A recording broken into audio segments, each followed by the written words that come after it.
Syllabus जारी करेगा। Subject परीक्षा पैटर्न पूर्णांक की इसमें पूरी जानकारी दी जाएगी।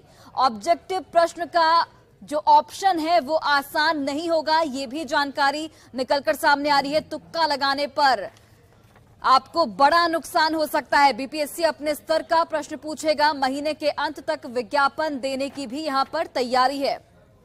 और चलिए, हमारे सहयोगी रजनीश इस वक्त जुड़ गए हैं। रजनीश, 16 मई तक सिलेबस भी जारी हो सकता है और महीने के अंत तक विज्ञापन देने की तैयारी, क्या कुछ जानकारी आपके पास? बिल्कुल, देखिए, बीपीएससी और शिक्षा विभाग ने अहम बैठक की है और बैठक में जो है सहमति बन गई है कि अब सिलेबस जो है अगले 4 दिनों के अंदर यानी 16 मई तक जो है सिलेबस जारी कर दिया जाएगा। क्योंकि पैटर्न को लेकर, पूर्णांक को लेकर और जो मार्किंग पॉलिसी है उसको लेकर जो अभ्यर्थी हैं उन्हें अभी तक कुछ भी सही जानकारी नहीं मिल सकी है। ऐसे में ये क्लियर हो जाएगा सिलेबस जारी होने के बाद कि आखिर जो सवाल का पैटर्न रहेगा, जो पूर्णांक रहेगा कितने का होगा और पैटर्न किस तरह का होगा। ऑब्जेक्टिव जो क्वेश्चन की बात आ रही है उसका पूर्णांक 100 रहेगा या 200 रहेगा। हालांकि जो सूत्रों के हवाले से खबर आ रही है कि 16 मई तक जो है पूरी तैयारी है सिलेबस जारी करने की और इस महीने के अंत तक विज्ञापन भी जारी करने का आयोग जो है पूरी तैयारी कर लिया है। बता दें आपको कि शिक्षा विभाग के अपर मुख्य सचिव दीपक कुमार सिंह और लोक सेवा आयोग के जो अध्यक्ष हैं अतुल प्रसाद, दोनों ने बैठक की है और एक्सपर्ट के द्वारा ये सिलेबस तैयार कराया गया है। जिस सिलेबस में एक तरफ ये कहा जाए कि बीपीएससी अपने अनुरूप सवाल करने की तैयारी में है। अतुल प्रसाद ने ट्वीट करके भी जानकारी दे दी है कि आसान नहीं होगा तुक्का मारना। मतलब ये है साफ कि ऑब्जेक्टिव क्वेश्चन में जो है सिमिलर सवाल पूछे जाएंगे, यानी आप तुक्का लगाकर अगर चाहेंगे कि सही जवाब हो जाए तो आपको नुकसान हो सकता है।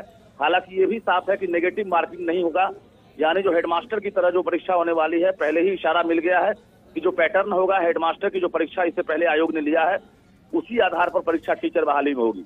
लेकिन ये क्लियर है कि अगले 4 दिनों में जो अभ्यर्थी है उनका इंतजार खत्म होगा और सिलेबस के बाद ये क्लियर हो जाएगा कि आखिर परीक्षा का पैटर्न क्या होगा, पूर्णांक क्या होगा। जी रजनीश, जिस तरीके से जो नियोजित शिक्षक है उनकी ओर से लगातार इस नियमावली का विरोध किया जा रहा है, लेकिन सरकार पर कोई असर होता यहाँ पर नहीं दिखता।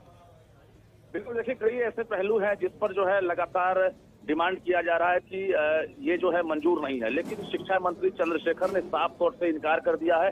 कहा है कि नई शिक्षक नियमावली जिस पर कैबिनेट ने मुहर लगा दी है और जिसकी अधियाचना बीपीएससी को ही भेज दी गई है, यानी उस पर अब कहीं से कोई बदलाव नहीं होगा और इसी आधार पर 1,78,026 पदों पर बहाली होगी। जो नई नियमावली बनी है उसमें कोई बदलाव नहीं होगा। बता दें 6 to 8 में जो वैकेंसी कम है, यानी जो सीटेट बीटेट पास अभ्यर्थी हैं वो लाखों की संख्या में है और ऐसे में बहुत सारे अभ्यर्थी वंचित हो जाएंगे टीचर बनने से। तो ऐसे में जो नियमावली है उसको लेकर भी विरोध है और सीट कम है उसको लेकर भी लगातार विरोध चल रहा है। जी चलिए रजनीश, बहुत बहुत धन्यवाद तमाम जानकारी हम तक पहुंचाने के लिए। तो बड़ी जानकारी आप तक पहुंचा रहे हैं शिक्षक बहाली को लेकर।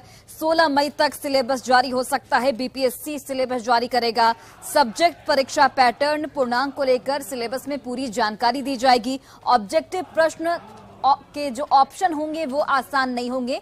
ये बीपीएससी की ओर से बकायदा एक ट्वीट किया गया है जिसके तहत ये जानकारी साझा की गई है। तुक्का लगाने पर नुकसान हो सकता है, ये भी जानकारी साझा की गई है। अपने स्तर पर बीपीएससी जो प्रश्न पत्र है वो जारी करेगा। जो परीक्षा का जो पैटर्न होगा वो बीपीएससी के स्तर से जारी होगा। महीने के अंत तक विज्ञापन देने की भी यहाँ पर तैयारी है।